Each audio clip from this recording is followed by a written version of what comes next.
Чи сироп сорох дуртай юу? Ого. Сорж үзчихсэн юу ер нь? Үдчихсэн. Ямар санагдсан? Хил өвдсөн, хоолой өвдсөн. Ер нь дахиж сорох уу? Ого. Заваа юм лээ. Гэтэ уухаар гоё. Гэтэ дангаар нэгхээр амар заваа. Хоолой өвддөг. Тэгээд хил амар өвддөг, шүд өвддөг. Ер нь найруулж явах ямар санагдчих чамд? Найруулж явахаар ундаа шиг санагддаг. Гэтэ би жаахан хийдэг. Тэгэхээр ихийг бүгдийг хийчихээр амар ихтүүлчтэй. Ер нь дахиж сироп найруулж явах уу? Сиропны хор ушгийг мэдэх үү? Мэдэн.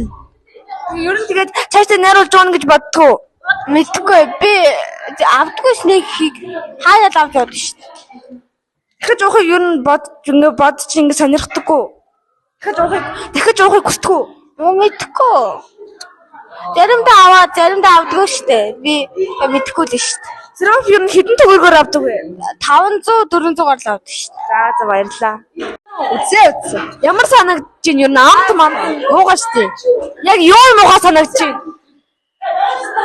За тэр аппличтэй, сархатчтэй, муугаа штэ. Найруулж үзчихсэн үү? Зүн.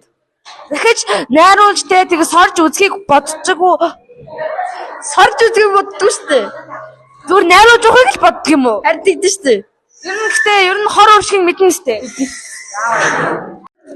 Сироп сорж үзсэн үү? Үзсэн. Сироп сорохын яг юу нь гоё санагддаг байсан бэ? Амт нь. Найруулж байсан уу? Байсан. Найруулж явахд бол яг юу ингээ гоё байсан? Амт нь. Хэдэн төгрөгөөр авдаг гэсэн бэ? 300. За, ер нь дахиж ингээ сироп юу найруулж явах уу? Баггүй. Гарч байгаа гэсэн үг үү? Тий. Хизэнээс ингээ сироп ингээ сорж ингээ уухаа байсан бэ? 9 сарын 1-ээс. За. Тэрэнд яг юу нөлөөсөн бэ? Багш. За. Найз нөхөд. Ер нь ингээд найз нөхөд нь ингээд багш ингээ ангийн дараа талааны дарга ариун цэврийн дарга нь яг юу гэж хэлж юу гэж ингээд хариулга авдаг байсан бэ? Хортой. За. Тэгээ багш болохоор нийгэм ажилтнанд юу оруулна гэлдэг л хариуцлага авдаг. За баярлалаа. Асуулт асууж болох уу? За ер нь чи сироп сорж байсан уу? Сарж ирсэн. За сироп сороход яг юу нь гоё санагдсан? Аим гоё чихэрлэг хамтдаг. За. Ингээд сироп найруулж ууж байсан уу? Уужсэн. За найруулж уухад яг чамд ингээд хамгийн гоё санагдсан зүйл нь юу вэ?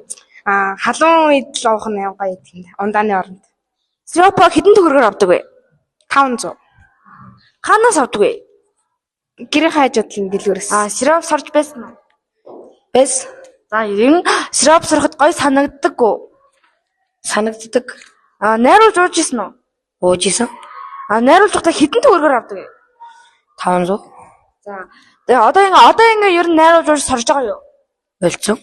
За тэгэхэд ингээд багш ингээ найзууд чинь ингээ ямар арга хэмжээ авсан бэ? Багш нэг сироп сорсон хүүхдээс 10,000 гаргадаг байсан. Найзууд зарим нэг нь эмэгтэй найзууд нь болооч хэлсэн. За өөр ингээд анхаарлага янз янзын юм үзүүлж исэн үү? Үзүүлж исэн. Одоо дээд мэдсэн цоорж мороод. Тийм тохиолдол байдаг гэдэгт итгэдэг үү? Итгэдэг. За баярлалаа. Сироп найруулж явах нь бидний эрүүл мэндэд маш хортой бөгөөд сироп нь бидний уушиг болон ходоод элхийг хамгийн их гэмтээдэг зүйлийн нэг юм. Бид сироп найруулж явахын оронд усын уух нь хамгийн үр дүнтэй гэж үзэж байгаа учраас та нартай усыг зөвлөж байна. Сироп сорох нь зөв үү эсвэл ус уух нь зөв үү гэдгийг бусд анги хүүхдээс асууж үзье. За танай анги ер нь хэдвэр ангиасаа сироп сорж ингэж ууж ингэж эхэлсэн бэ? Манай анги яг 6 дугаар ангиасаа бүгдээрээ сироп сорж найруулж ууж эхэлсэн. За тэгээд үүний үр дүнд багш маань сироп биш ус ууй 30 хоногийн челленжийг эхлүүлсэн. Үүний үр дүнд бид хэд сироп соргох болсон. Гол учир шалтгаан гэх юм бол багш маань сироп сорсон хүүхдүүдийн нэрсийг бичиж тэмдэглээд тэр хүүхдүүд одоо зах хэмжээний торгуул болон мөнгө шидгэл өгдөг байсан. Энэний үр дүнд танай анги яг хэр их өөрчлөгч одоо хэдэнээс энийг болсон бэ? Манай ангиуд яг энэ жилээс одоо 9 сарын 1-нд бүгд сироп татдаггүй, найруулж уудаггүй болсон. Үүний гол шалтгаан гэх юм бол багш маань ингээд сироп сордог хүүхдүүдийн нэрийг тэмдэглэл бичээд үүний үр дүнд одоо бид сироп сорхоо болсон. Ер нь ус уух нь зөв үү? Ус уух нь маш зөв. Бид одоо ингээд анх сироп уудаг нүүрэн дээр жижиг одоо салст гар тэгээд одоо амар хоолой хорсож шүд өнгөртөөж те дархлаа аягүй суларсан усууч хөвсний дараа бидэд бол нүүрэн дээр их жижиг асуудал багасаж дархлаа мархлаа гэсэн юм. Тиймээс та бүхэн сироп биш усууж хөвшээрэй. анхаарал хандуулсанд баярлалаа. Бид нар энэ челленжийнхаа үр дүнд сироп биш ус уудаг болсон. Сироп биш ус ууцгаая.